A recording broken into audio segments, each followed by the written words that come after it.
Hello friends, Indian express daily news analysis में आप लोगों का स्वागत है। तो आज हम the Indian express the editorial page से एक बहुत ही इंपॉर्टेंट आर्टिकल एनालाइज करेंगे। इसका शीर्षक है an agenda for a G12। ये जो बीच में जो प्रेसिडेंट ट्रम्प ने जो G7 को G12 करने की सोची है या बात कही है, और इसमें भारत जैसे देश को शामिल करेगी और चाइना को अलग कर देगी। तो उसी पे ये आर्टिकल है। तो ये आर्टिकल लिखे हैं संजय बारू जी ने, जो कि फॉर्मर पॉलिसी एनालिस्ट है और मीडिया एडवाइज़र है प्राइम मिनिस्टर ऑफ इंडिया के। तो आइए एनालाइज करते हैं इस आर्टिकल में उन्होंने क्या लिखा है। देखिए दोस्तों, पहले पैराग्राफ में संजय बारू जी ये कहते हैं कि जो ये उच्च विचार जो ये सोच रही है अमेरिका की, जो G7 की जो मेंबरशिप को वो बढ़ा के मतलब एक्सपांड करेगी। और G7 को राइटर ये कहते हैं कि ये free market group of free market democracies है।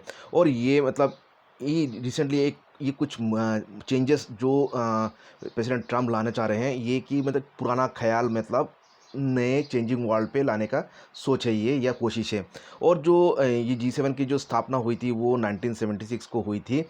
तो ये जो पहले जो वर्ल्ड ग्लोबल इकोनॉमी को डोमिनेट करती थी जब वो इस्टेब्लिश हुई थी, लेकिन आजकल अभी की जो वर्ल्ड की सिचुएशन है उसमें G7 की डोमिनेंस उतना नहीं है। तो G7 की जो एक्सपांशन की जो मुहिम ये पहले फ्रांस ने की थी।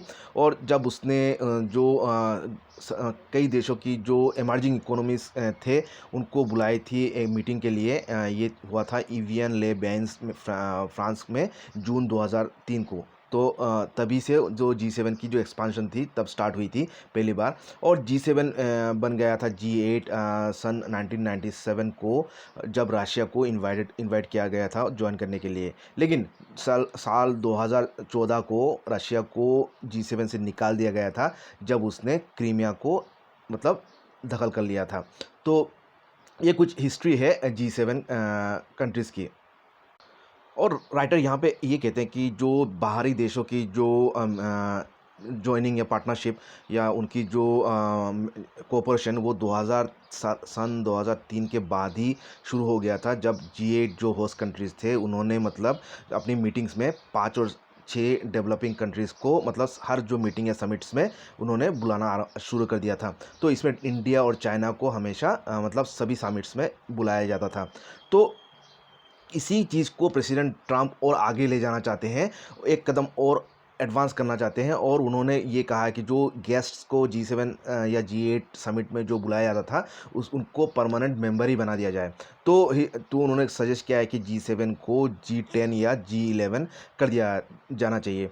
तो ट्रम्प की लिस्ट में जो मेंबर कंट्रीज़ है उसमें शामिल होता है ऑस्ट्रेलिया, इंडिया, साउथ कोरिया और पॉसिबली रशिया को भी शामिल किया जाएगा।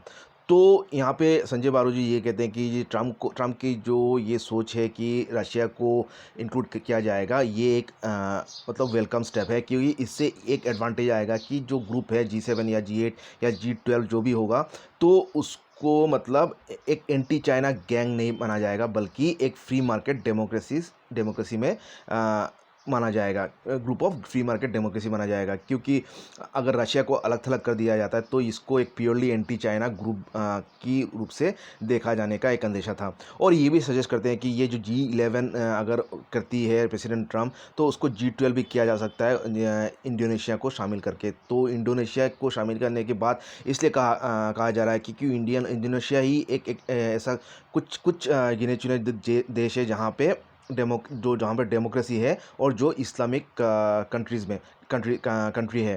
तो इस्लामिक वर्ल्ड में इंडोनेशिया एक डेमोक्रेटिक कंट्री है, और उसकी शामिल करना भी एक काफ़ी एक अच्छा अंदेशा रखती है G7 की या G8 की फ्यूचर के लिए।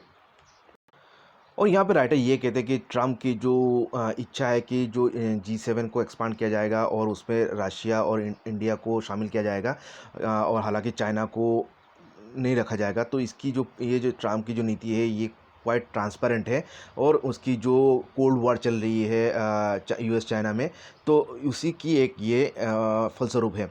और अगर वो कहते हैं अगर G7 को अगर मतलब चाइना को बाहर ना निकालने का अगर सोच होती, तो G7 ऑलरेडी जो G20 बन जाने का अंदेशा था, क्योंकि उसमें आपका चाइना ऑलरेडी शामिल हो जाता।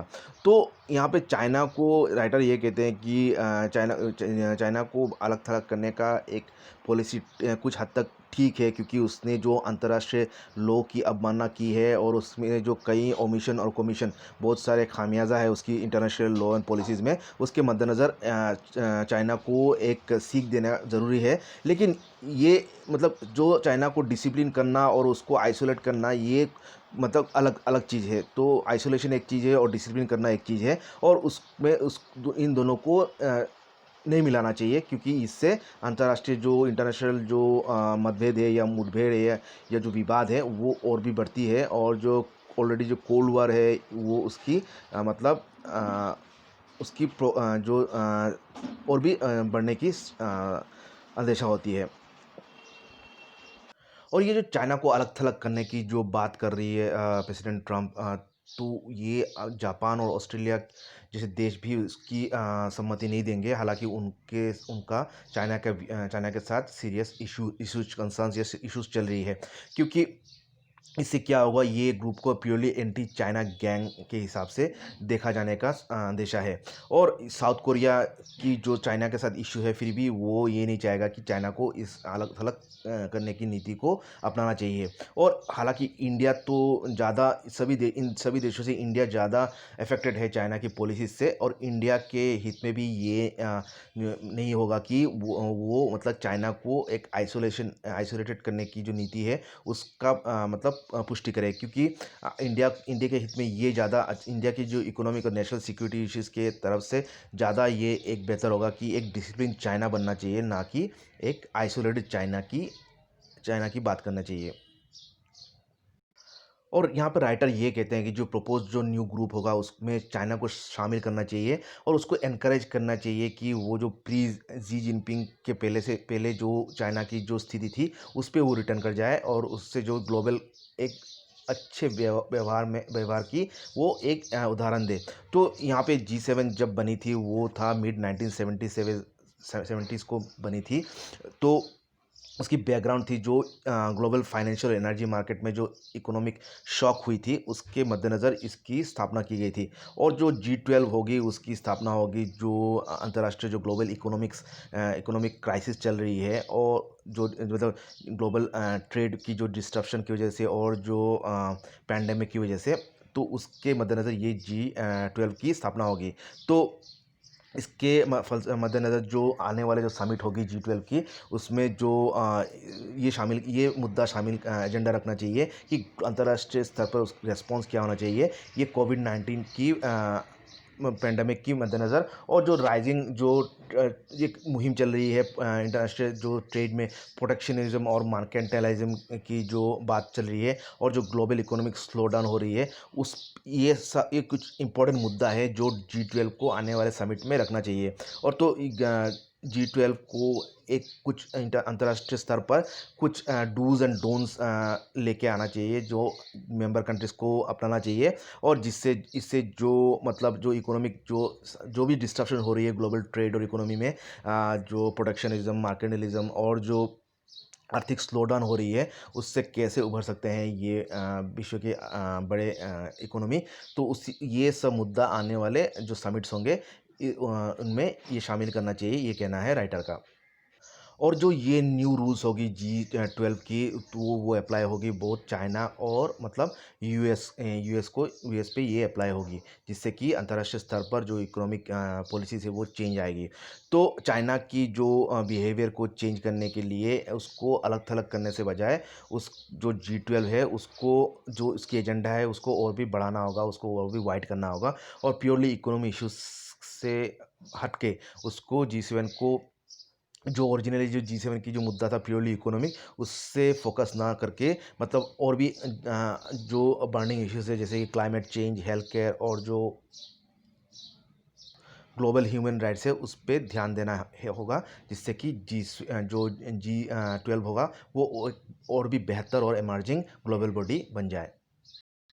और जो ये जो G12 को अपने आप को अगर ये प्रतिष्ठा करना चाहती है कि free market group of free market democracies है, तो उसके लिए G12 जो नेशंस ग्रुप होगी उसको इन न्यू मतलब कई नए नियम लागू करना होगा, लाना होगा in respect of human rights. तो अंतर्राष्ट्रीय लॉ की मानना या मानना करने की जो लॉ है उसको नए तरह से बनाना होगा, और मल्टीलैटरलिज्म और ट्रेड एंड सिक्योरिटी उस पे भी ध्यान देना होगा। और ये इतना आसान नहीं होगा, क्योंकि जो अभी भी जो यूएस प्रेसिडेंट ट्रम्प की जो सोच है कि उनकी जो अमेरिका फर्स्ट पॉलिसी है उससे उनको उभरना होगा और ग्लोबल पॉलिसी में उनको ध्यान देना होगा। तो राइटर का ये कहना है कि वर्ल्ड जो हालांकि विश्व के सभी देश एक चिंतित है चाइना और जी जिनपिंग की जो चाइना ड्रीम है और जो चाइना फर्स्ट पॉलिसी है उससे जो विश्व के सभी देश एक चिंतित है। लेकिन जो अमेरिका की सरकार की जो ट्रम्प सरकार की जो अमेरिका फर्स्ट पॉलिसी है वो भी एक चिंतनीय विषय है, और उनकी जो यूनिलैटरलिज्म जो अंतर्राष्ट्रीय स्तर पर है वो भी काफ़ी चिंतनीय है, तो चिंतनीय विषय है। तो उसको उससे उभर के ट्रम्प को एक ग्लोबल एक मल्टीलेटरल पॉलिसी लेके आना होगा, जिससे कि G12 और भी एक्सेप्टेबल हो मेंबर कंट्रीज़ में। हालांकि विश्व की सब बहुत सारे देश ट्रम्प की जो मतलब डिस्प्लेजर थी चाइना की ट्रम्प की जो ट्रम्प की जो नीति थी जो जो चाइना के विरुद्ध जो चाइना की जो पॉलिसीज़ थी manipulative policy World Health Organization को लेके जो डिस्प्लेजर थी, उससे विश्व की कई देश सहमति प्रकाश किए थे चाइना के साथ। लेकिन वो विश्व के देश ये भी इससे भी नाखुश है कि जो यूएस प्रेसिडेंट डोनाल्ड ट्रम्प ने जो वर्ल्ड ट्रेड ऑर्गेनाइजेशन के साथ जो व्यवहार किया है उससे भी वो यूएस की नीति से नाखुश है। तो G12 जो एक बॉडी होगा वो मतलब इस तरह का पार्टीशन एक तरफा बिहेवियर नहीं दिखा सकती है, या इसकी इस तरह की एक तरफा सोच नहीं रख सकती है। हालांकि ये यूएस की तरफ से हो या चाइना की तरफ से हो, तो अगर ये एक तरफा नीति नहीं रखी तभी मतलब ये बेहतर होगा G12 ग्रुप की फ्यूचर के लिए। और अंत में राइटर संजय बारोजी ये कहते हैं कि प्रेसिडेंट ट्रम्प ये भारत को एक फेवर नहीं कर रहे हैं कि उसको G12 में शामिल करने की सोच रही है, क्योंकि इंडिया ऑलरेडी वर्ल्ड का सबसे बड़ा फ्री मार्केट डेमोक्रेसी है, और इसके मद्देनज़र इंडिया डिज़र्व करती है G12 ना कि G12 में बल्कि G7 की मेंबरशिप की वो हकदार है। और इंडिया की जो राजनीतिक और इकोनॉमिक जो क्रीडेंशियल है जो रिकॉर्ड है वो मतलब आपका कनाडा और ब्रिटेन और इटली से भी सशक्त है, स्ट्रांग है, ये कहना है राइटर का। और जो रशिया ऑस्ट्रेलिया साउथ कोरिया और इंडोनेशिया के जैसे देश भी मतलब नेचुरल चॉइस बनते हैं ये एक्सपांडेड G7 कंट्रीज़ की मेंबरशिप के मद्देनज़र। तो ये ट्रम्प की कोई अलग थलग मतलब एक अच्छा मतलब वैकल्पिक सोच नहीं है, बल्कि एक नेचुरल एक पॉलिसी होना चाहिए था ये यूएस डोनाल्ड ट्रम्प की, और इसमें कोई मेंबर कंट्रीज़ को शामिल करके ट्रम्प सरकार कोई फेवर नहीं कर रही है। तो वो इस तरह जो मेंबरशिप की एक्सपांड करने की जो प्रेसिडेंट ट्रम्प बात कर रहे हैं वो सिर्फ मतलब वो फ्रांस ने जो इससे पहले की थी जो नई नई इमर्जिंग इकोनॉमीज़ को मीटिंग्स में बुलाई थी, तो उसी तरह की वो उनकी नीति है। तो वो सिर्फ मतलब जो न्यू वर्ल्ड ऑर्डर की जो रियलिटी है उसके साथ वो मतलब सहमति प्रकाश कर रहे हैं ये नए नए जो इमर्जिंग इकोनॉमीज़ हैं उनको शामिल करके। तो ये कोई नई पॉलिसी नहीं है, कोई मतलब आश्चर्यचकित कोई नीति नहीं है, बल्कि एक नेचुरल जो पॉलिसी है जिसको अपनाना चाहिए था यूएस ट्रम्प को आगे, और वो यही कर रहा है और इसमें कोई उनकी फेवर की बात नहीं है। तो ये था article an agenda for a G12 की एनालिसिस। तो आशा करता हूँ आप लोगों को अच्छा लगा है तो लाइक कमेंट कीजिएगा और चैनल को सब्सक्राइब कीजिएगा। Thank you.